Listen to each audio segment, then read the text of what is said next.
Assalamualaikum warahmatullahi wabarakatuh.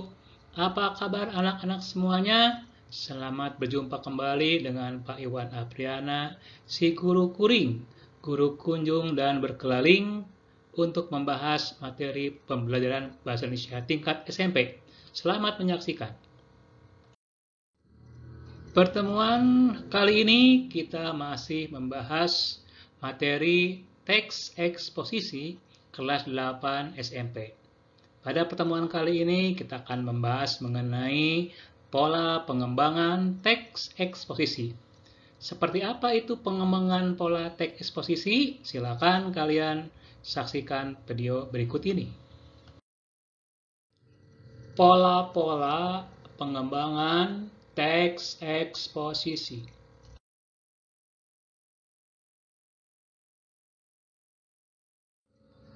Perhatikan contoh teks eksposisi dalam slide berikut. Dalam teks eksposisi dengan judul Nasib Hutan Kita Semakin Suram, terdapat hubungan sebab akibat. Oleh karena itu, paragraf eksposisi ini memiliki pola hubungan sebab akibat.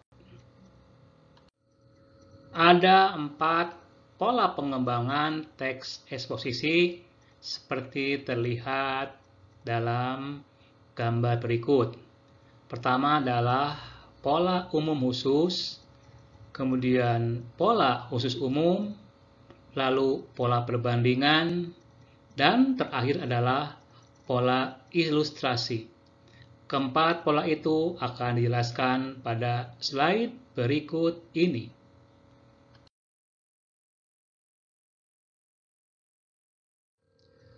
Berikut adalah pola yang digunakan di dalam pengembangan teks eksposisi.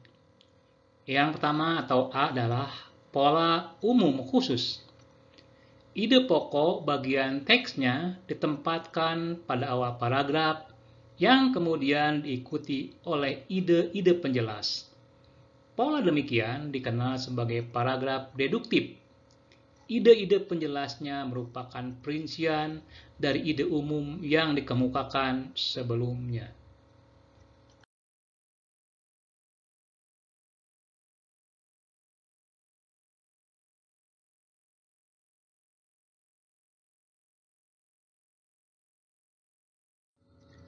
Mengapa teks itu dikatakan sebagai berpola umum khusus?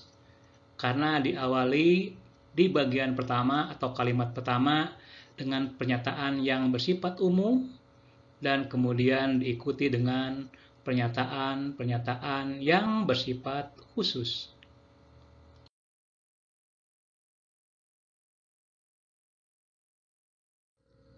Pola pengembangan berikutnya disebut sebagai pola khusus umum.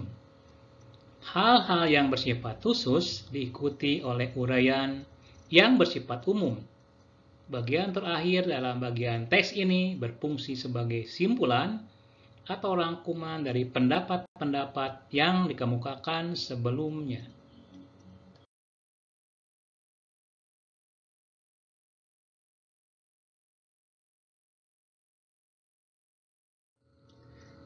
Inilah contoh paragraf yang disebut berpola khusus umum. Karena bagian awal atau pernyataan awal ini diawali dengan pernyataan-pernyataan yang bersifat khusus dan kemudian diakhiri pada kalimat terakhir dengan pernyataan yang bersifat umum.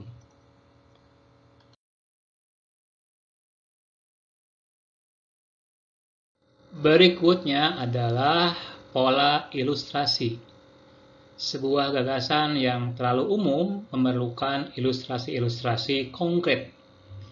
Ilustrasi tersebut berfungsi untuk membuktikan suatu pendapat. Dalam hal ini, pengalaman-pengalaman pribadi merupakan bahan ilustrasi yang paling efektif dalam meyakinkan kebenaran atau suatu gagasan. Inilah contoh paragraf eksposisi dengan pola ilustrasi. Di sini terlihat bahwa ada ilustrasi yang menggambarkan suatu hubungan yang saling membutuhkan, seperti seekor semut dengan beberapa kawannya. Dan yang terakhir adalah pola perbandingan. Untuk meyakinkan suatu pendapat, kamu dapat melakukan suatu perbandingan. Benda-benda, keadaan, atau yang lain ditentukan perbedaan atau kesamaannya berdasarkan aspek tertentu.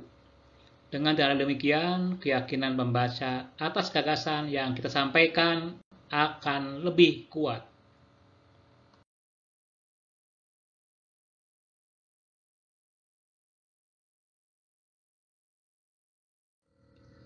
Berikut ini contoh paragraf eksposisi dengan pola perbandingan.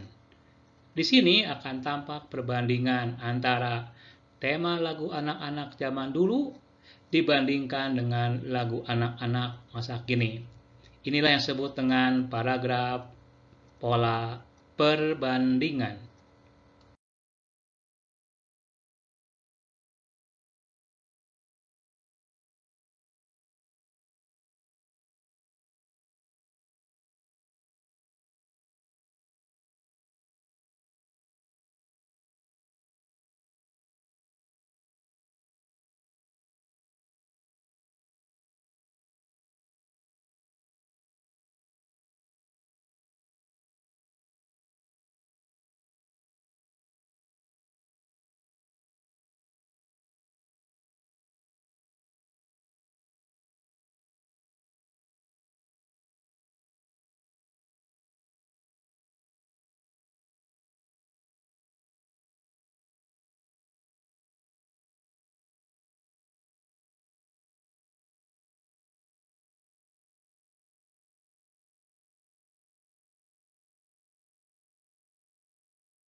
Bagaimana anak-anak? Sudah paham bukan sekarang mengenai pola pengembangan teks eksposisi? Bila belum jelas, silakan kalian ulangi menonton video ini. Dan sampai jumpa pada pertemuan yang akan datang bersama Pak Iwan Apriana, si guru kuring, guru kunjung dan berkeliling dalam pembahasan materi yang lain. Salam.